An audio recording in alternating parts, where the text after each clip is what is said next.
Hi there, Janet Fritz here for Galaxy Girl Creations. Welcome to my channel. Welcome to another day of Kit Conspiracy. This is actually a bonus layout. We are guaranteed to post Friday, Sunday, and Tuesday. Today is Saturday, and I am still posting because I made several layouts using this beautiful collection from Pretty Little Studio called Ginger Snap. And this is one of the papers that came in the collection. I am using a Fiskars blade to cut these out, and then to cut out the centers, and then I'll just use my scissors to cut around the outside. I'm going to use a bunch of the frames on this layout. Now, I know it seems like I'm being wasteful because I'm not using the little animals, but I am going to use some of them on this layout. But I don't want them inside the frames. I want them separate. So I thought this was a great paper to use just on its own. This is my niece's oldest daughter, and she is helping to make some of the treats for the baby shower the night before. So um, I just thought it would be really cute to document her helping and being such a good big sister to help her mom out and help out her uh, family with throwing this baby shower. So I think my niece had a couple of friends that were helping as well, but this and her other grandmother. But I think this was a just a fun thing for her that they were making these s'more treats on a stick. So it's a large marshmallow dipped in chocolate and then it's rolled in nuts. And so I think that's one of the projects she was helping with. So I sped this up really fast because fussy cutting takes a lot of time, and I didn't want you to have to sit through all of the fussy cutting, but I also didn't want you to miss that I actually did fussy cut around a lot of these, and especially the ones where their entire body is present. Some of them, it's like more like the bottom part of the body is not in the actual frame. It's like a headshot basically, if it was a person. And so I fussy cut around those pieces, and I will be using a few of them on this layout. And I am doing something a little different. I'm kind of going with a kind of a staggered look for my photographs, but I really like how it looks with all of the frames. And so I think it's a lot of fun and playful, more playful, which I definitely wanted for this particular layout. So she is in the first two photos there decorating or working on the project. I actually think the second photo she's working on a separate project, but then I've also got the little s'more treats in progress there on the right hand side, and the finished one is at the bottom, the smallest photo. So I'm just making sure that my frames are kind of lined up. Not They don't have to be 100% perfect because they are not like perfectly drawn. They are more like a sketchy look, but to kind of give it a somewhat straight look. I don't want it to be wonky across the page. Like I don't want my page to go from upper left to lower right. I want them to kind of stay going across the center. And so using my T-square ruler will definitely help with that because as soon as I start on one side and if it's tipped, I'm going to basically just keep on that same line and then I'll end up with a wonky looking layout. So using my liquid glue to adhere all of these things down and make sure they stay. I could also use ATG. This isn't actual mixed media that I've done. This is the paper, one of the papers out of the um, Ginger Snap collection. I just thought it was really pretty with all of the warm colors in a it's not really ombre, but you know, it's the warm side of the rainbow in kind of a pastel going on there. And I like it. I just think it's really pretty.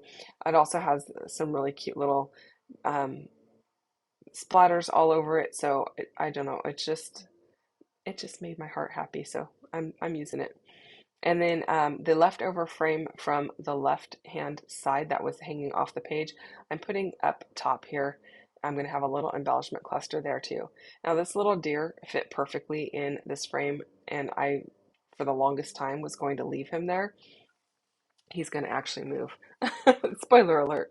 But I really liked him in that little spot because he nestled so well at the bottom of those photographs. But my title's going to go there and he's going to get integrated in.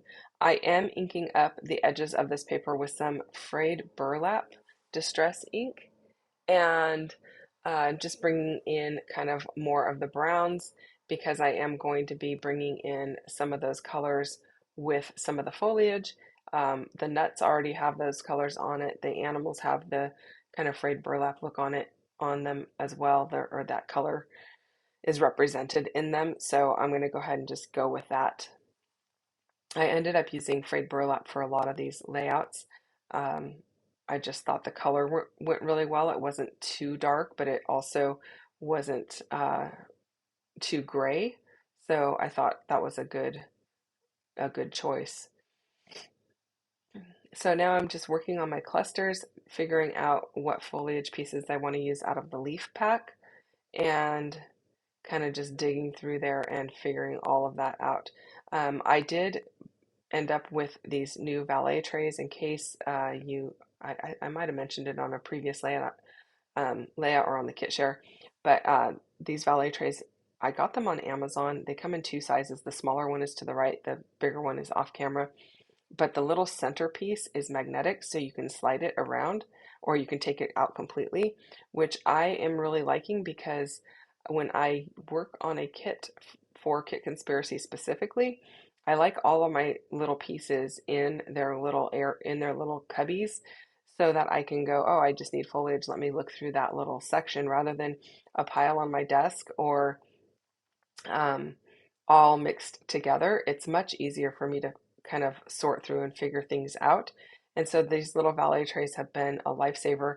I do have other little trays that I use or um, little dishes that I've used, but I don't have enough of them for Kit Conspiracy, and I don't have the real estate on my desk for a large uh, tray with lots of compartments. So these two work great. I can stack them on top of each other, kind of crisscross, like you would paper when you crisscross them so you can tell where the beginning and the end of the stack is. That's all I do is I lay this one across the bigger one, and then I'm able to just pull out whichever one I need. So that is where my little deer is going to end up. My title is What a Sweet Helper. And I really like the way that this looks. I think it's super cute. The colors go really well with this particular layout. There was a little dead space in that one photo, so the W is going right on top of the photo, and I think that is absolutely fine. And the majority of the title is inside the frame, which I think is super cute also. And I am using a little liquid glue because these are thickers that are chipboard and they just don't stay. So the word helper is actually foam underneath. It is the gold foiled paper on foam, and those ones stick just fine. But the other ones, they just have trouble, so they need a little extra help. And my liquid glue, which is Nuvo Deluxe adhesive, just works really well for that. And then I am going to pop this little deer up onto some foam, and I'm just using the fun foam, or it's actually not called fun foam, but that's kind of what we call it in the scrapbooking world. Um, it's just the craft foam from Walmart that is adhesive backed on one side. It's in the kids' craft department. And so I usually stick the adhesive side to whatever my embellishment is, and then I use my liquid glue to adhere it to the page. I do like to set my acrylic block right on top until it sets up a little bit, so that if it when the paper kind of buckles a tiny bit from the moisture, it doesn't pull up, and then the paper actually goes right back to its natural flatness because there's not really enough glue on there to keep it buckled. Hopefully that makes sense. And it doesn't warp or anything like that. It's just at first it likes to pull away from the layout. So anyway, the acrylic block does a lot for it, and it's like my third hand basically, just holding it there while the glue sets up, which isn't um, a long amount of time or anything like that because this glue dries pretty quick. And then I am adding a little butterfly to this top frame and popping his little wing up onto some foam tape. I considered using that piece of flare up on that frame as well, but it is not going to make the cut. Um, I decided to go with some little hearts that were in this collection as well, and I really like the way that they look, so I'm going to bring those in for a little added pop of color, and I think that they look really super cute. I love the little chipmunk with those flowers, and I think that's really cute as well. So I'm pretty happy with the way that this is coming together, and I'm keeping it somewhat simple. The layout really didn't take me a lot of time to do, with the exception of all of the fussy cutting.